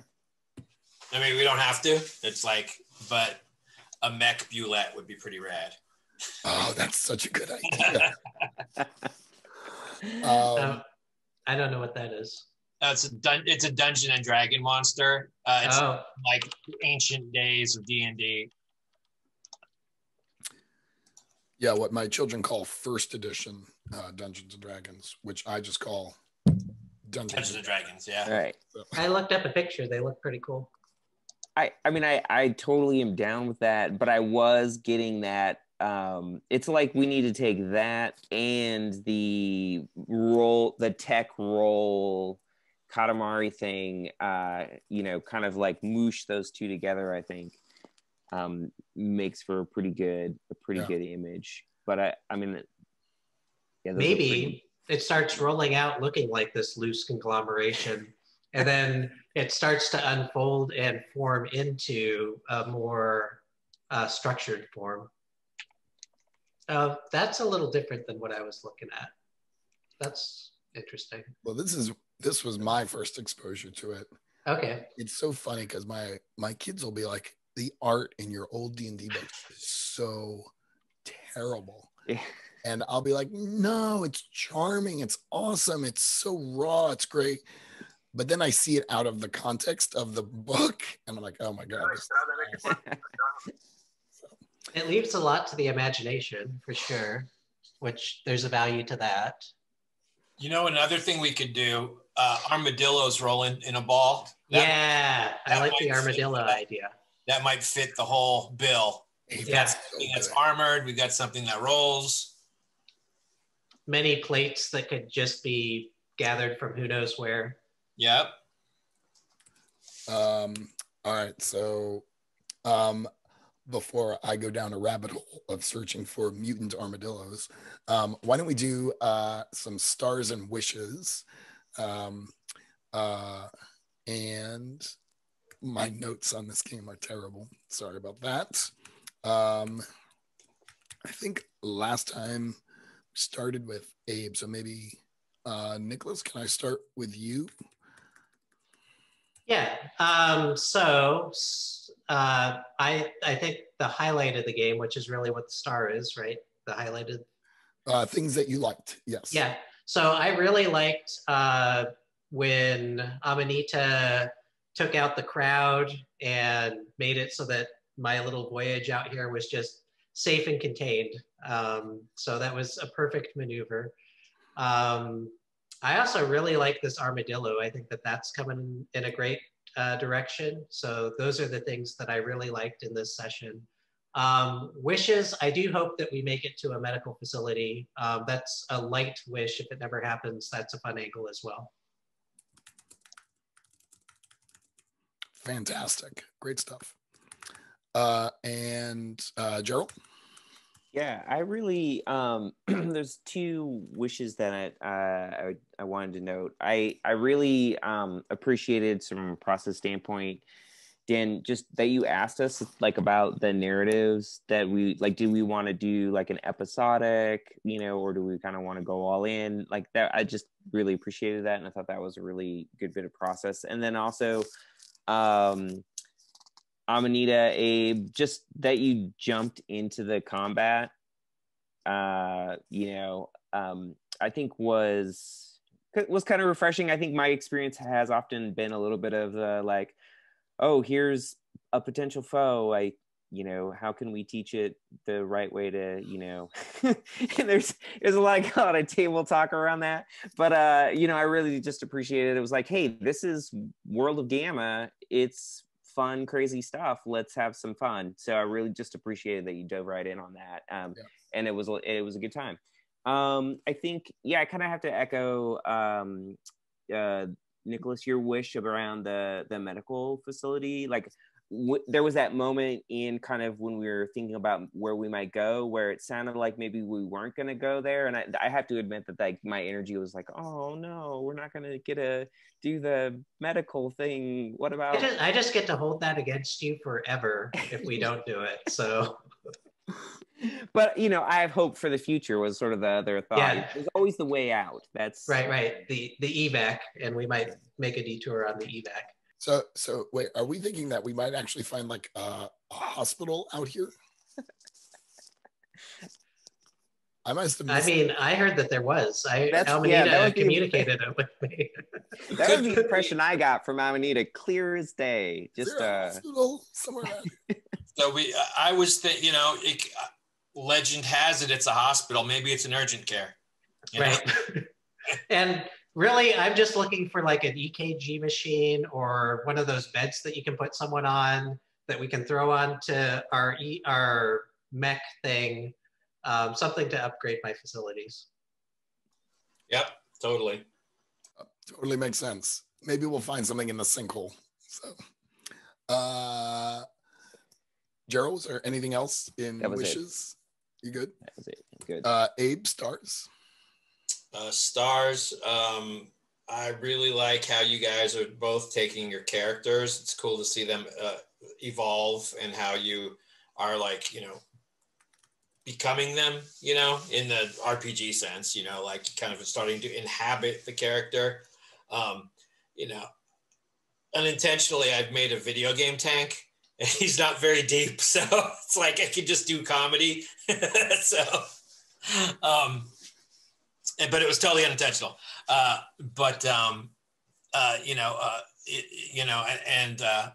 Dan, I appreciate you running this because it's a fantastic setting.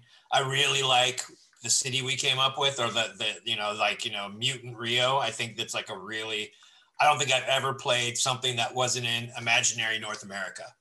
Like a post-apocalypse, hey, it's the Empire State Building all blown up or whatever, So it's pretty rad that we're like in tropical forest or whatever.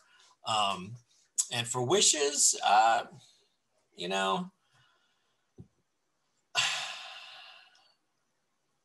don't really have, it's our first session. I'm interested in getting down in the tunnels and I don't know if it's a dungeon crawl, but if we're dungeon crawling, I'm down for that. And if it's like, if we're, if we're going somewhere else, I'm just excited to see how the story rolls out, and let's see, what other wishes do I have? It's not really a wish, but like I have an awesome opportunity to showboat everything. That's why I'm saying I don't want to hog everything.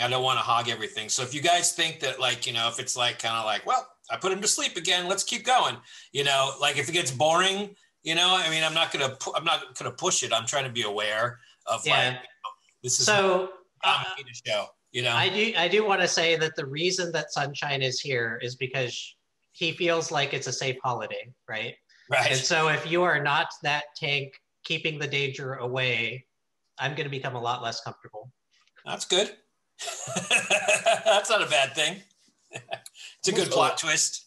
I'm also wondering if, I mean, you'd say dungeon crawl, and I'm like, I don't know if I want to go like spend the next 2 sessions doing that. But, yeah, totally. I think maybe getting you all back into the city, because what you said just now, it really resonated with me, which is we have Mutant Rio. That's where we should be. Like that is going to be really interesting. Well, maybe we do juke it, and then we go back to the idea of popping, like, you know, we get the crystal, we head back, and then we run around the city. You know, maybe that's a better approach than, you know, just like. Well, maybe Silas is impressed, and so he gives you the big job, the real. Yeah. Fantastic. Stars to all of you for just jumping right in. Feet first, I love it, and kind of rolling with the systems. To, you know, it's obviously rough around the edges, but you are just rolling with it, and I really appreciate that. I love where this story and these characters are going. This, I mean, every role-playing game is like a group of the most unlikeliest people being together. This feels like we have taken that to 11. Like there is no good reason for any of these people to be hanging out with each other. And so I love how mismatched it all is. Wishes. Let me think. What do I want to do differently next time? I feel good with combat. We've done it. We got that out of our system. I'd like to try more social interaction stuff, which is another reason to get you out of the wilderness and back into the city. So does that seem okay to you all? Yeah, it's totally fine. I wouldn't want to spend, like, you know, 2 episodes just beating up mech armadillos, you know, or whatever. Yeah. I mean, we got to do that next time. Yes. Yeah. Totally. All right, friends. That was fantastic. Thank you again. I'm going to stop